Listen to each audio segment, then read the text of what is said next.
با سلام، من رضا عطا هستم، یکی از محصلین افغان در یکی از دانشگاه‌های اسلام آباد.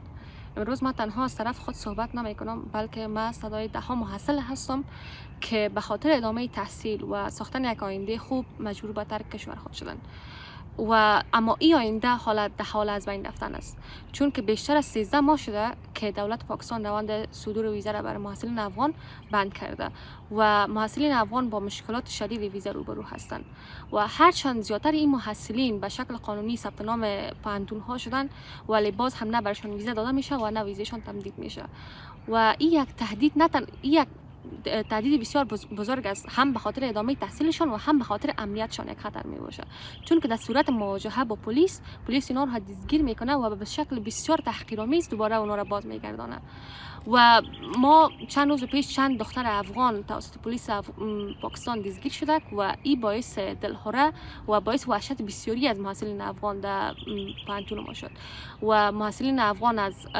رفتن به بیرون هاستل منع شدن و حتی خودشان هم جرئت ندارن که از دروازه لیلیه بیرون برن و قسمی هم که میفهمیم عید نزدیک است و تمام محصلین دیگه از تمام ملیت های دیگه میتونن بیرون رفتن و اونا به شکل نرمال میتونن عید تجلیل کنن و نماز برگزار کنن و رفت و آمد کنن، اما محصلین افغان در همواره در حالت شنیدن از هستن که نباید برن بیرون که اگر اخراج میشن. ما به حدی که یک دختر به شفاخانه نیاز داشت و به مراقبت های صحی نیاز داشت، او از رفتن به شفاخانه وحشت داشت و امتناع می‌ورزید. ما مجرم نیستیم، ما به خاطر ایجاد مشکل نامدیم، ما فقط به خاطر از آمدیم که تحصیل خود ادامه بدیم. ما زندگی خانه و خانواده خود پشت سر خود رها کردیم فقط به خاطر از اینکه آموزش یک راه نجات شود به خاطر آینده ما. اما آل در میان دو ترس گیر ماندیم، ترس ای که فرصت تحصیلی خود از دست بدیم و ترسی که توسط پلیس پاکستان اخراج شویم، دستگیری شویم. و به خاطر که بعید نیست، چون کمیال هم دانشگاه‌های زیاد بسیاری از دانشگاه‌های پاکستان از محصلین افغان تعهدنامه گرفتن که در صورت تمدید نشدن ویزا تمامی امتحانات قبلا دادین اونا لغو میشن و همچنان فرصت تحصیل از شما گرفته میشه و به نظر من محصلین نباید قربانی تنش‌های سیاسی شوند و و آموزش نباید جرم محسوب شود، بخصوص برای محصلین افغان و خاص تمامی محصلین افغان از دولت پاکستان، از نهادهای بین المللی و از سازمانهای حقوق بشری است که باید صدای ما را بشنوند و باید یک راه حل پیدا کنند به خاطر اینکه ما به شکل قانونی و امن تحصیل خود ادامه بدیم. با تشکر. پاکستان کې په زرګونو افغان محصلین په خپلو زده کړو باندې بوخت دي چې په هغې کې دوه ډوله محصلین شامل دي. یو ډول د سکالرشپ محصلین دي چې د علامه اقبال سکالرشپ له طریقه پاکستان ته راغلي او خپلې زده کړې کوي، او یو ډول محصلین چې دي هغه د سلف فاینانس یا د شخصي لګښت باندې هغه محصلین چې خپل زده کړې په شخصي لګښت باندې کوي. د علامه اقبال سکالرشپ محصلین له ډېرو ستونزو سره مخ نه دي، خو د سلف فاینانس محصلین یا محصلین چې په شخصي لګښت باندې خپل زده کړې کوي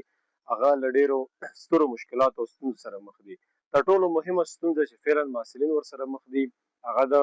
ویزو ستونزه ده. یاد محصلین د یو کال راهیسې خپلو ویزو ته اپلای کړی، خو تر دې دمه دوی ته ویزا نه ده ورکړل شوې. کله چې پاکستان دولت د افغان مهاجرینو په خلاف باندې خپله پالیسي جوړه کړې ده، نو تر ټولو زیات چې متاثره شوي هغه افغان محصلین دي. د دې ستونزې د حل د موخې په خاطر باندې مو